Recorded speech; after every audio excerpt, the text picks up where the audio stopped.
Alors vous recevez de plus en plus de messages, votre messagerie commence à se remplir.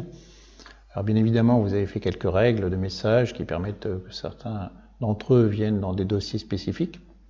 Cependant, à un moment donné, vous avez besoin de retrouver certains messages et ça devient de plus en plus difficile. Donc vous avez un moteur de recherche interne à Outlook 2016.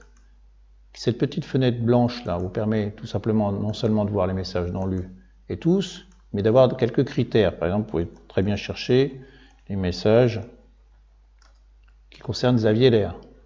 Cependant, le problème c'est que vous allez avoir les messages qui sont adressés à Xavier Lair ou des messages qui ont été reçus par Xavier Lair, enfin tous les messages où il y a le mot Xavier Lair.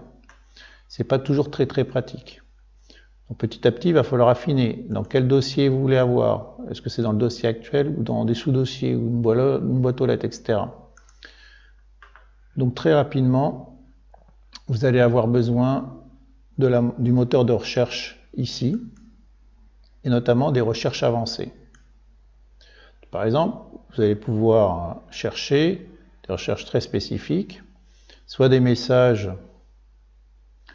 qui viennent d'une personne, d'un expéditeur ou qui ont été envoyés à une personne, etc. D'autres choix très intéressants, vous allez pouvoir choisir une catégorie si vous avez défini les catégories précédemment, par exemple catégorie rouge. Vous cliquez dessus, FCG1, et tiens, je voudrais un message où je sais que je l'ai classé FCG1, que j'ai lu, et puis en option avancée, je vais chercher comme champ, par exemple, comme champ, je vais mettre au niveau de l'objet. Je me rappelle que ça parlait de clic. Je fais une recherche. Et vous voyez, tout de suite, je retrouve un message classé en rouge, FCG1. Et dans l'objet, il est marqué clic. Je peux cliquer dessus et je retrouve tout de suite le message.